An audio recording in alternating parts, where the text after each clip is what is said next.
এই বিচারপতি জনাব খায়রুল হক অনুরাগ বা বিরাগের বশবর্তী হয়ে তারা সিদ্ধান্ত নিয়েছেন কেয়ারটেকার গভর্নমেন্টের বিচার আইনের বাইরে করা যাবে না।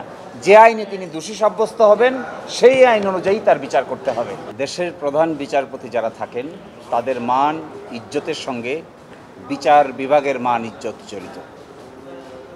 দেশের বিচারালয়ে যারা দায়িত্ব পালন করেন তাদের কর্মকাণ্ডের সঙ্গে জাতীয় ভাবমূর্তি জড়িত। ফলে যখন একজন ব্যক্তি বিশেষের ব্যাপারে আইন ভঙ্গের অভিযোগ আসে তখন মূলত বিচার বিভাগ এর মাধ্যমে ক্ষতিগ্রস্ত হয়। ফলে আজকে জনাব বিচারপতি খায়রুল হক সাহেবকে যে মামলায় অ্যারেস্ট করেই জেলে নেওয়া হোক না কেন, আমি মনে করি এটা বাংলাদেশের বিচার বিভাগের ইতিহাসে একটা খারাপ সংবাদ। এবং আমরা এটাও দেখেছি অতীতে বাংলাদেশের প্রধান বিচারপতিকে দেশ থেকে চলে যেতে বাধ্য করা হয়েছে, এটাও ছিল দেশের জন্য খারাপ সংবাদ। কিন্তু এটা হয় কেন? কেন এরকম হতে হবে? কেন এরকম দেখতে হবে? এই কথা বলেই আমি শেষ করে দিব। বাংলাদেশের সংবিধানে বিচারকরা যে শপথ নেন সেখানে বলা আছে কোনো রকমের অনুরাগ বা বিরাগের বশবর্তী হয়ে কোনো সিদ্ধান্ত গ্রহণ করবেন না, আইন অনুযায়ী সিদ্ধান্ত গ্রহণ করবেন। কিন্তু আপনারা দেখতে পাবেন এই বিচারপতি জনাব খায়রুল হক অনুরাগ বা বিরাগের বশবর্তী হয়ে তারা সিদ্ধান্ত নিয়েছেন কেয়ারটেকার গভর্নমেন্টের। এটা কি আসলে অভিযোগটা কি?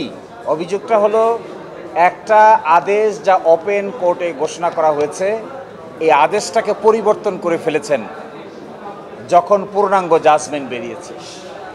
এই যে পরিবর্তন করে ফেলা, এই পরিবর্তন করে ফেলার মাধ্যমে যে ফ্রড করা হয়েছে, জুডিশিয়াল ফ্রড, এই ফ্রড আমরা কোনোভাবেই আর বিচার বিভাগ থেকে দেখতে চাই না।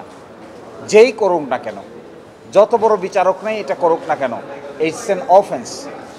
বিচারিক আদালতের ঘোষিত রায় পরবর্তীতে আরেকটা বিচার ছাড়া এইভাবে পরিবর্তন করে ফেলা যায় না। 25 বছরের ওয়ারেন্টিযুক্ত দীর্ঘস্থায়ী দরজা প্রোটেক্টর, আধুনিক ও মজবুত দরজা। এবং আমি মনে করি it is কন্ডেমনেবল, it should not be done. এবং এরই ভিত্তিতে বাংলাদেশে সবচাইতে বিপজ্জনক ঘটনা যা ঘটেছে সেটি বলেছিলেন বিচারপতি টি.এইচ. খান। তিনি কেয়ারটেকার গভর্নমেন্টের মামলা শুনানির অ্যামিকাস কিউরি ছিলেন। তিনি এসে আদালতে বলেছেন আপনারা আজকে যে আগুন নিয়ে খেলছেন, এই আগুন দেশে কিন্তু আগুন জ্বলবে যদি এই সিস্টেম আপনারা বাদ করেন। আপনারা দেখবেন বিগত 15 বছরে আমাদের এই মাতৃভূমিতে আগুনই জ্বলেছে, ভালো কিছু হয় নাই, কনস্ট্রাকটিভ কোনো কাজ হয় নাই।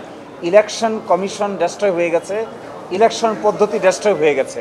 ফলে আমি মনে করি বিচারপতি খায়রুল হক সাহেবের এই ফ্রড যদি তারা না করতেন তাহলে পরবর্তীতে এই ধরনের কনসিকুয়েন্স এই জাতিকে বহন করতে হতো না।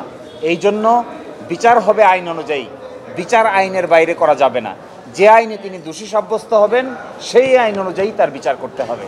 বিচারের ক্ষেত্রে আবার অবিচার যেন করা না হয় সেটাও আমরা সতর্কতার সহিত বলতে চাই। কোনো ব্যক্তিকেই যেন তার অধিকার থেকে বঞ্চিত করা না হয়। আবার যতটুকু অপরাধ করেছেন এতটুকু শাস্তি যেন তিনি পান, এটাই আমাদের পক্ষ থেকে কথা থাকবে। দেখেন, গ্রেফতার করা না করা, দেরি হওয়া না হওয়া, এটা এখানে মূল বিবেচ্য বিষয় নয়। মূল বিবেচ্য বিষয় হলো ফৌজদারি কার্যবিধিতে যে সংশোধন এসেছে, এটি ইনভেস্টিগেশন এজেন্সি চাইলে একজন ব্যক্তিকে প্রাথমিক ম্যাটেরিয়াল সংগ্রহ করার পরে অ্যারেস্ট করতে পারেন।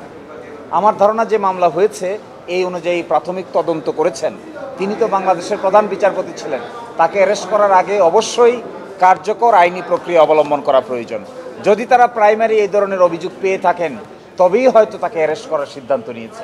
দেখুন, এই অভিযোগ তো আছে যে বাংলাদেশের বিচার বিভাগকে অতীতে যেন তেনভাবে ব্যবহার করার চেষ্টা করা হয়েছে। কেয়ারটেকার গভর্নমেন্টের রায়ে 7 জন বিচারপতি ছিলেন, 4 জন এক পক্ষে ছিলেন, 3 জন আরেক পক্ষে ছিলেন। এবং এখানে আপনারা দেখতে পাবেন মেজরিটি মাইনরিটি তৈরি করার ক্ষেত্রে সরকারের ভূমিকা কোনোভাবেই অস্বীকার করার সুযোগ নাই। এটাই তো বিচার বিভাগের জন্য সবচাইতে বেশি লজ্জাজনক যে সরকার যেদিকে হাল বা বাতাস দেয় বিচার বিভাগ সেদিকেই যাওয়ার চেষ্টা করেছে। এটাই হলো সবচাইতে বড় লজ্জার বিষয়।